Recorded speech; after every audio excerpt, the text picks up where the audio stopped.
Dios te continúe bendiciendo. Para mí es un privilegio poder compartir esta palabra de bendición titulada Ser o llegar a ser. La palabra del Señor nos dice en Romanos capítulo 4, verso 17, en el nombre del Dios Trino, lo siguiente.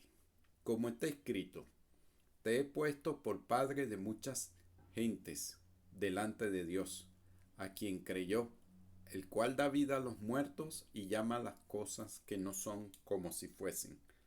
Él creyó en esperanza contra esperanza, para llegar a ser padre de muchas gentes, conforme a lo que se había dicho, así será tu descendencia. El apóstol Pablo está hablando de un personaje llamado Abraham, que primero se llamaba Abraham, Padre Supremo, pero no tenía ningún hijo. Y cuando Dios habla con él, le dice, yo te he puesto. O sea, le habla en antepresente.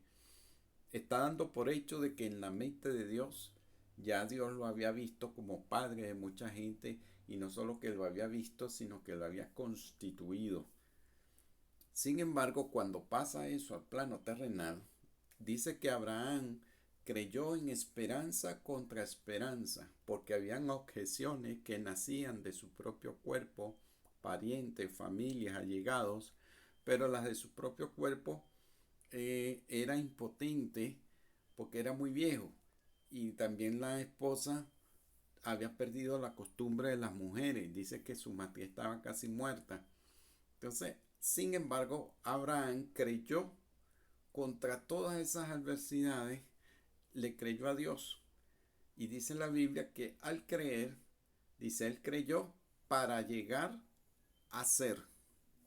Fíjate, Dios lo daba por hecho, pero la fe toma lo que Dios da por hecho y lo convierte en una meta. Y es allí donde surge la frase para llegar a ser. ¿Cuál era la meta? Dios lo había puesto como padre de mucha gente. Y eso Abraham lo tomó como una meta. Lo que Dios había hecho para Abraham pasó a ser una meta. Y así es toda palabra de fe que Dios te da. Dios cuando habla contigo, Él te dice, tú eres sano, tú eres redimido, estás en lugares celestiales.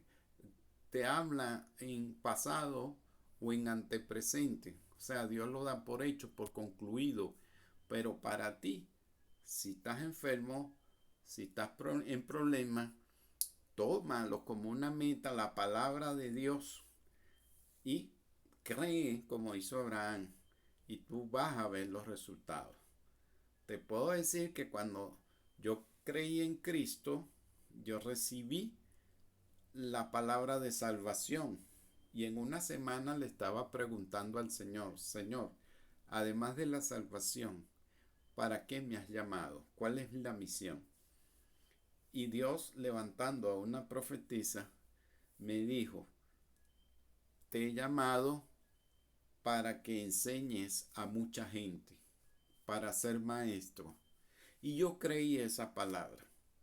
Recuerdo que empecé a buscar diccionarios, libros y a leer todo lo que me llegaba a la mano, porque yo creí genuinamente a esa palabra de que Dios me había llamado para enseñar a mucha gente.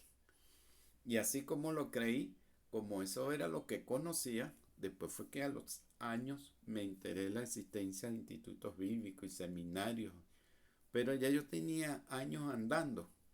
Lo cierto es que yo creía la palabra y empecé a moverme en esa fe porque yo quería llegar a ser eh, maestro de mucha gente. Y vinieron varios profetas y confirmaron este ministerio.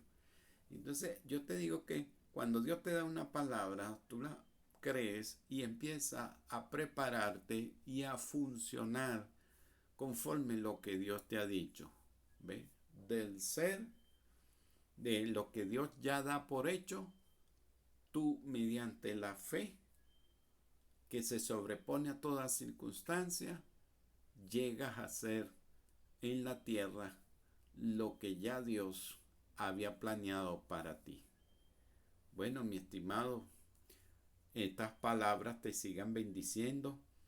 y recuerda lo que Dios ha dicho de ti, camina conforme esa palabra y tú verás los resultados.